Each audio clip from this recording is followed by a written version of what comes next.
Long ago, during the days of the Persian Empire, a powerful king named Ahasuerus ruled over a vast kingdom stretching across many lands. From his magnificent palace in Susa, the king displayed the wealth and glory of his empire. His kingdom was powerful, but God was preparing to work through a young Jewish woman whose courage would change the destiny of her people. King Ahasuerus prepared a magnificent feast for the nobles and officials of his kingdom. For many days, the palace was filled with celebration. Beautiful decorations covered the royal courtyard, and the king displayed his riches before his guests. During the feast, the king commanded Queen Vashti to appear before the guests, but Vashti refused to come. The king became angry, and the situation created a serious crisis within the royal court. After these events, the king's advisors suggested that beautiful young women from throughout the kingdom be brought before him. A new queen would eventually be chosen to take Vashti's place. In the city of Susa lived a Jewish man named Mordecai.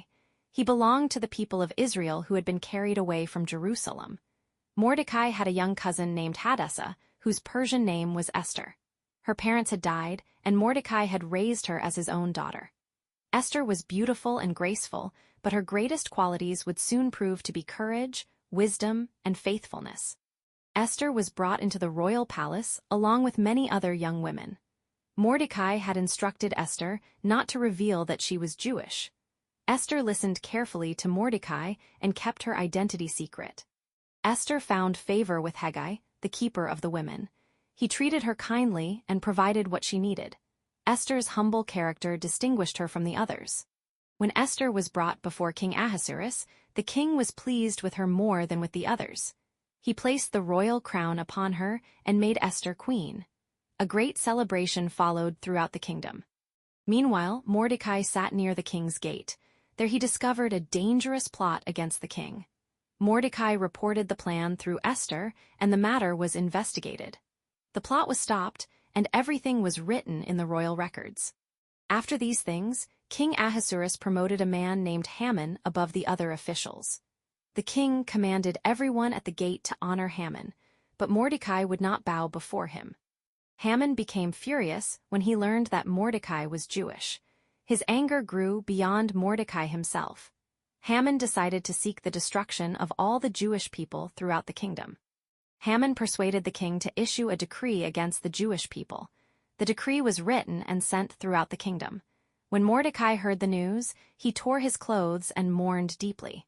Across the kingdom, the Jewish people were filled with sorrow and fear. Mordecai sent word to Esther about the terrible decree. Esther was afraid because approaching the king without being summoned could cost her life. But Mordecai reminded her that perhaps she had become queen for a purpose greater than herself. Esther realized that she could not remain silent. Esther sent a message back to Mordecai. She asked him to gather the Jewish people in Susa and fast for 3 days. She and her attendants would fast as well. Then Esther made her courageous decision.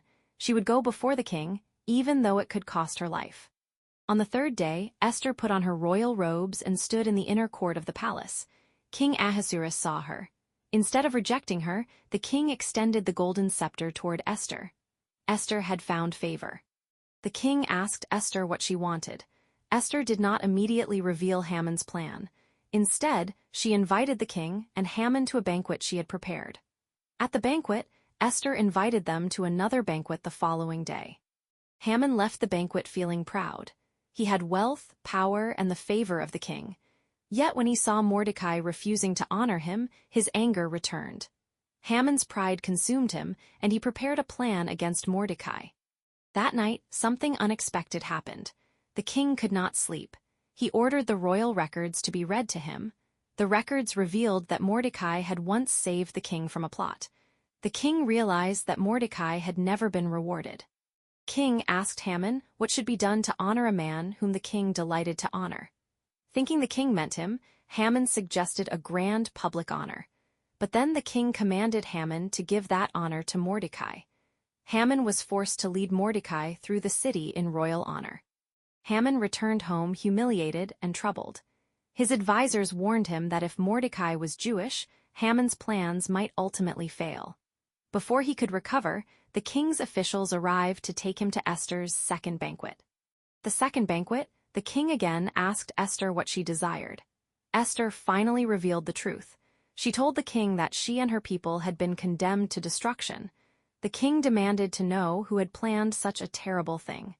Esther pointed to Haman and said that he was the enemy.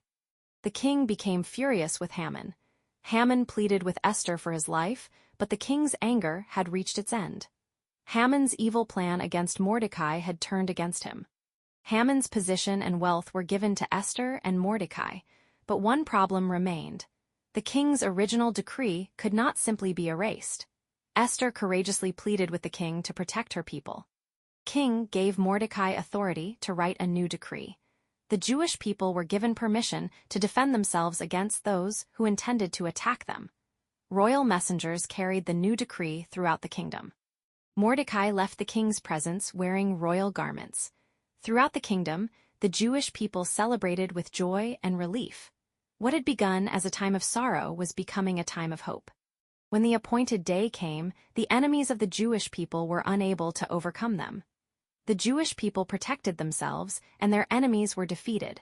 For a YouTube-safe presentation, the violence is not shown. The story focuses on God's providence, courage, protection, and the rescue of his people. The Jewish people established a celebration called Purim. It became a yearly reminder of how sorrow had been turned into joy and danger into deliverance. Families gathered together, shared food, helped the poor, and remembered what had happened.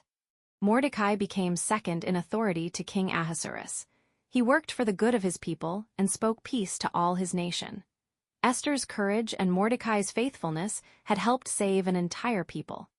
The Book of Esther never directly records God's name, yet his providence can be seen throughout the story.